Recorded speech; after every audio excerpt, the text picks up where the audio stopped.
हाँ, पहला क्वेश्चन देखो, कहता है कि दो घन और दोनों घनों का आयतन 64 सेंटीमीटर, उसको जोड़ा गया है, संलग्न किया गया उसके फलकों को। दो घन है ना, मतलब ये दो घन मान लो, ठीक है। अब इन दोनों घनों के फलकों को ऐसे संलग्न किया गया तो क्या बन जाएगा, वो घना हो जाएगा, बनेगा कि नहीं बनेगा। तो उसी प्रकार का आकृति मान लो कि ये एक घन है, हम इसको एक घन मान रहे हैं, ठीक है। एक घन इसको माने है, इसका भी जो है वो आयतन क्या लिखते हैं, 64 सेंटीमीटर क्यूब है, ठीक है। एक और घन इसके साथ संलग्न किया गया, यानी इसके साथ जोड़ा गया है इस प्रकार, ठीक है। और यहाँ पर इस प्रकार जोड़ा गया, ऐसे जोड़ दिए। तो अब जो आकृति हमको समझ में आ रहा है वो घना समझ में आ रहा है। तो इस घन का भी 64 सेंटीमीटर क्यूब है। तो इस प्रकार जो आकृति प्राप्त हुआ उसका संपूर्ण पृष्ठीय क्षेत्रफल ज्ञात करना है। मैंने इस प्रकार का जो आकृति प्राप्त हुआ है वो एक घनाभ प्राप्त हुआ, तो घनाभ का संपूर्ण पृष्ठीय क्षेत्रफल ज्ञात करना है। घनाभ का संपूर्ण पृष्ठीय क्षेत्रफल इज इक्वल टू होता है 2 × LB plus BH plus HL। मतलब इसकी लंबाई, चौड़ाई और ऊंचाई पता करना पड़ेगा कि नहीं। लिखेंगे कि एक घन का आयतन दिया हुआ है 64 सेंटीमीटर क्यूब। अब घन का जो आयतन होता है वो ये क्यूब होता है, 64 सेंटीमीटर क्यूब है। तो एक क्यूब इज इक्वल टू 4 चौके 16, 16 चौके 64, 4 पर क्यूब कर सकते हैं सकी, या दूसरा तरीका से बता रहा। तो ये इज इक्वल टू क्या हो जाएगा, 4 सेंटीमीटर, मैंने प्रत्येक घन की भुजा 4 सेंटीमीटर। अब फलकों को जोड़ा गया तो दो घनों के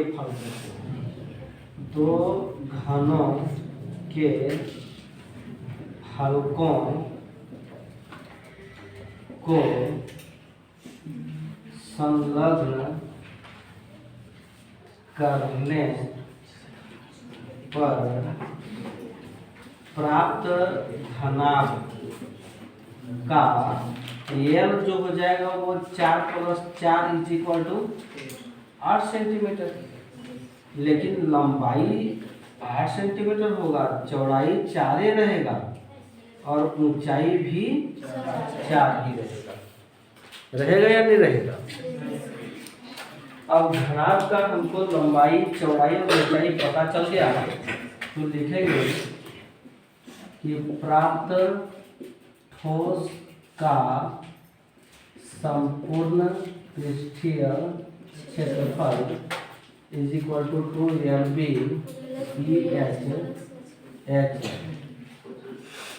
तो लंबाई जो है वो 8 × 4, 4 × 4 और 4 × 8। किसी को दिक्कत है?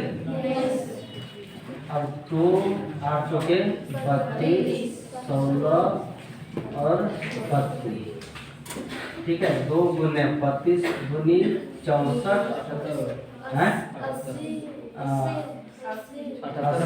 1 मिनट हम जोड़ देते ना, 8 6 2 8 10 से 0 बाकी 1 हुआ,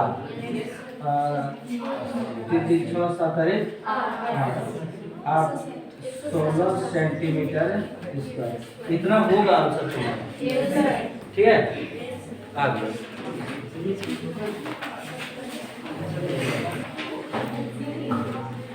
इधर का हम मिटा दें तुम लोग के लिए, ठीक। जरा देखो क्वेश्चन समझो। एक पात्र है, अर्धगोला पर बेलन है, नीचे पेंदी जो है वो अर्धगोला के आकार का है और उसके ऊपर में बेलनाकार भाग है। घड़ा का रूप ले लो तुम, नीचे गोला रहता है, अर्धगोला नहीं बल्कि गोला रहता है और ऊपर एक जरा सा पकड़ने वाला बेलनाकार भाग रहता है कि इस तरह का बर्तन हो सकता है, होता है। तो अर्धगोला का जो व्यास है वही व्यास तुम्हारा इस बेलनाकार भाग का भी हो जाएगा, उसका अलग से कोई व्यास नहीं दिया हुआ है। तो अर्धगोला का जब व्यास दिया हुआ है 14 cm, तो त्रिज्या जो हो जाएगा वो 14/2 बराबर 7 cm। प्रॉब्लम यहाँ तक? तो ये अर्धगोला का ये त्रिज्या है तो इधर से भी उतना ही ना होगा, 7 सेंटीमीटर ना। तो बेलन की ऊंचाई जो बेलनाकार भाग बच गया है ये ऊंचाई, बस इतना ही ऊंचाई हमको ज्ञात करना है। तो पूरी ऊंचाई 13 है, तो बेलन की ऊंचाई, बेलन की ऊंचाई जो होगा वो 13 में ये जो भाग है इसकी ऊंचाई को घटा देंगे तो यहाँ से इधर कम हो जाएगा कि नहीं कम होगा? तो कितना कम होगा? 7 कम होगा, तो 7 घटाए कितना बचेगा? 6 सेंटीमीटर। ठीक है, अब बेलन का ऊंचाई भी पता चल गया, गोला का त्रिज्या और बेलन का त्रिज्या सेम है वो भी 7 सेंटीमीटर पता चल गया। हमको चाहिए पात्र का पृष्ठीय क्षेत्रफल। पात्र का पृष्ठीय क्षेत्रफल ज्ञात करने के लिए अर्धगोला चुकी है तो अर्धगोला का वक्र पृष्ठीय क्षेत्रफल प्लस बेलन का वक्र पृष्ठीय क्षेत्रफल। अर्धगोला का वक्र पृष्ठीय क्षेत्रफल प्लस बेलन का वक्र पृष्ठीय क्षेत्रफल। क्लियर? गोला का अभी गोला का वक्र पृष्ठीय क्षेत्रफल स्क्वायर प्लस 2πr। हम तुम लोग को बोले थे कि दोनों जगह पाई का मान क्यों लें? कॉमन ले लेते हैं और तो 2πr कॉमन ले लो, r प्लस s बचेगा। असल में ये जो सूत्र आ गया वो क्या आ गया? बेलन का संपूर्ण पृष्ठीय क्षेत्रफल नहीं है ना, यही सूत्र। 2πr त्रिज्या 7 है और ये 6 है। क्लियर? तो 2 × 22/7 × 7 × 13 ये घटेगा 22 × 26, 13 दूनी 26 है, 11 × 52, 11 × 52 कैसे किए? 11 × 52 कैसे किए? यहाँ पर तुमको नहीं सिखाया था कि ऐसा देखो, मेंसुरेशन में तुमको कम से कम कैलकुलेशन करने का टारगेट बनाना होगा। ठीक है, अपने दिमाग में 22 के लिए 11 × 2 करेंगे तो ये जो 2 है वो 26 से गुना कर दिए तो 26 दूनी 52, पहाड़ा तो वैसे याद आएंगे। अब इसको गुना करेंगे तो यहाँ पर 2 बचाएगा और ये 5 और 2 7 और यहाँ 5 सेंटीमीटर स्क्वायर, यही आंसर होगा।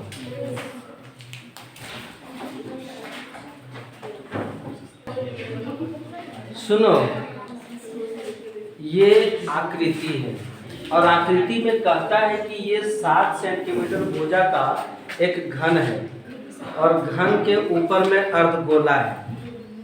अर्धगोला जब है ना तो यहाँ एक मार्केबल चीज है कि मान लो कि ऊपर का भाग वर्गाकार है और वर्गाकार है तो यहाँ पर अगर गोला को हम अगर रखें, अर्धगोला को अगर रखें, कटोरी को अगर रखें या कोई ढक्कन को रखें जो अर्धगोले के शेप में हो तो ये कोना वाला भाग को कवर करेगा? कोना वाला भाग कवर नहीं करेगा, वो छूटेगा।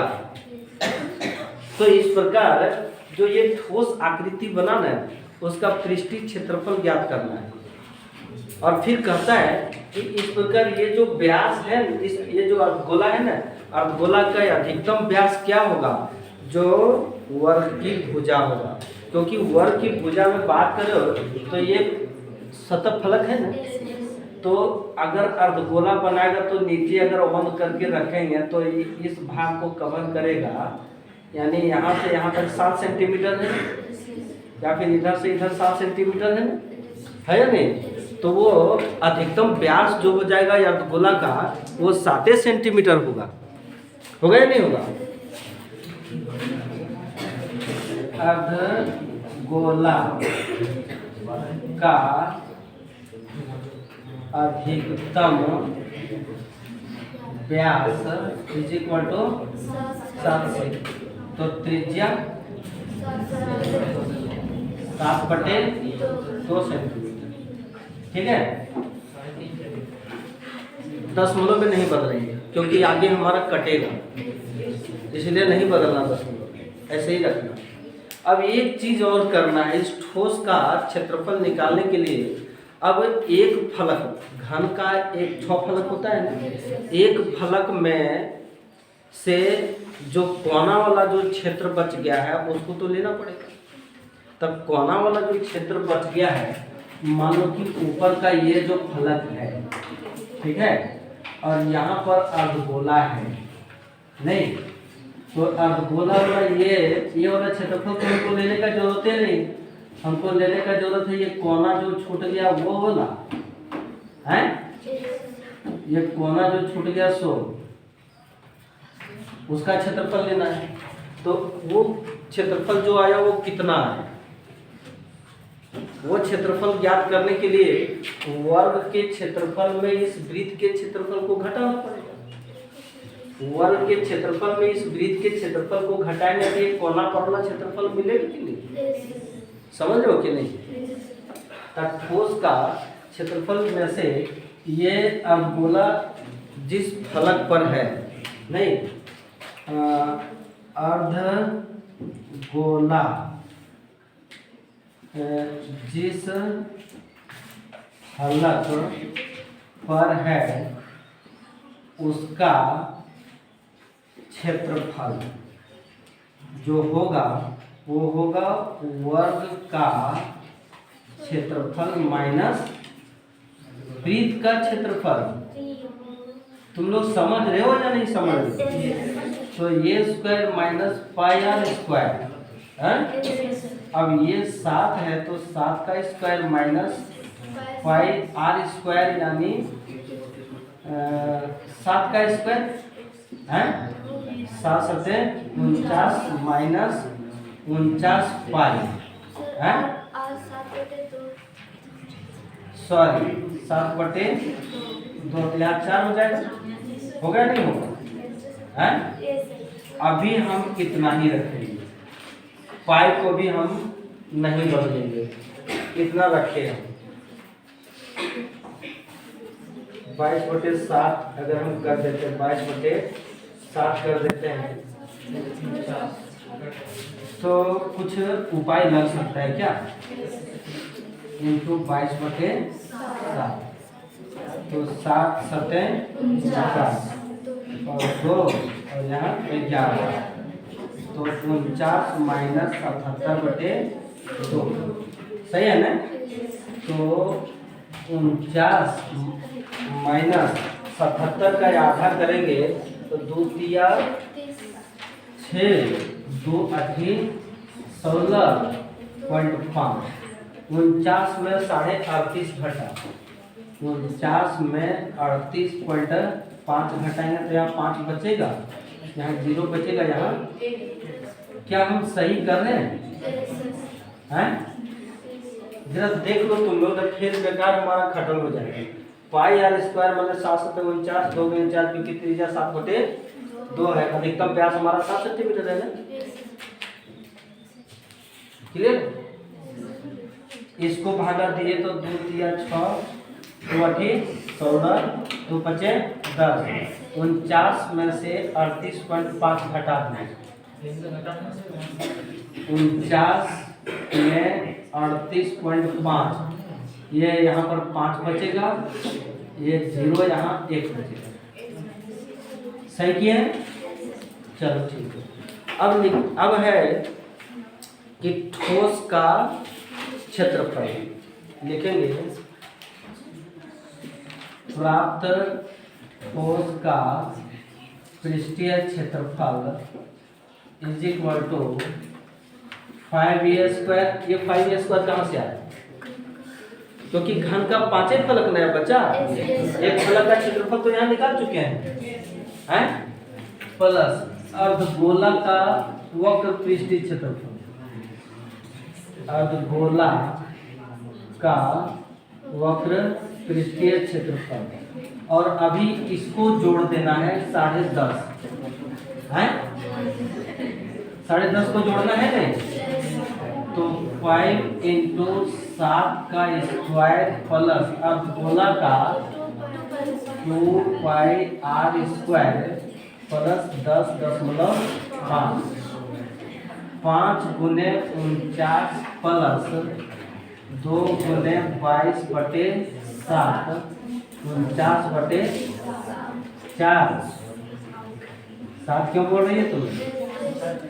प्लस 10.5 7 × 7 = 49 2 11। दिक्कत है किसी को?